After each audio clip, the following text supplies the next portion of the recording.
சென் மருத்துவமனையில் சிக்கலான அறுவை சிகிச்சை செய்து முடித்துள்ளோம். காரணம், இது ஒரு பீடியாட்ரிக் ஏஜ் குரூப். ஒரு 12 வயசு நிரம்பிய ஒரு பெண்ணுக்கு அப்பண்டிக்ஸ் என்று டயக்னோஸ் செய்தோம். அது அறுவை சிகிச்சையாக நுண்துளை அறுவை சிகிச்சை செய்வதற்காக இன்று ஆப்ரேஷன் தியேட்டரில் கொண்டு வந்து அனஸ்தீசியா கொடுத்த பிறகு அவர்களுக்கு நுண்துளை 3mm போர்ட் வழியாக உள்ளே சென்று பார்த்தோம். அதில் சிக்கலாக அந்த அப்பெண்டிக்ஸ் வந்து ஆட்டோ ஆம்புடேஷன், அதாவது அப்பெண்டிக்ஸ் என்பது தானாகவே உள்ளே கட்டாகி விழுந்து விட்டது.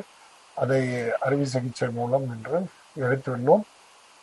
அந்த அப்பெண்டிக்ஸ் எட்ஜஸ் வந்து ரொம்ப ஃப்ரையபிளாகவும் நன்று அந்த ஏரியாவில் நிறைய இன்ஃபெக்ஷன் இருந்ததால் அந்த இடத்தை சூச்சரிங் பண்ணுறது ரொம்ப டிஃபிகல்ட்டாக இருந்தது.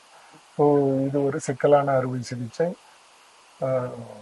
வெற்றிகரமாக இன்று முடித்துள்ளோம். குழந்தை நலமுடன் உள்ளது. இப்போது மயக்க மருந்திலிருந்து வெளியே வந்து கொண்டிருக்கிறது குழந்தை. பொதுவாக அப்பெண்டிக்ஸ் என்பது சிறுகுடலும் பெருங்குடலும் சந்திக்கும் இடம். ஒரு சின்ன வால் போன்று இருக்கும். ஒரு வால், குடல் வால் போன்று இருக்கும். சின்ன குடல் மாதிரியே என்று அன்டைஜஸ்டட் ஃபுட்டு சில நேரங்களில் உணவுகள் அந்த இடத்தில் போய் தங்கிவிடும்.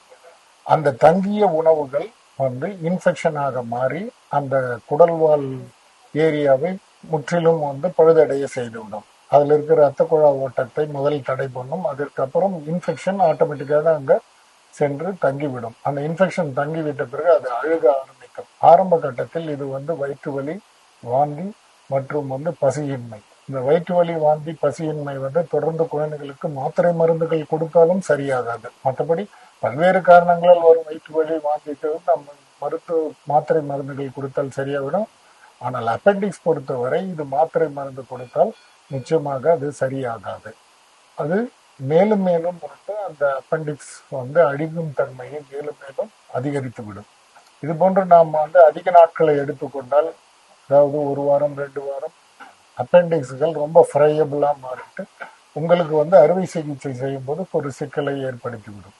மற்றபடி இந்த அப்பெண்டிக்ஸ் என்பது ஒரு சாதாரண அறுவை சிகிச்சை தான்.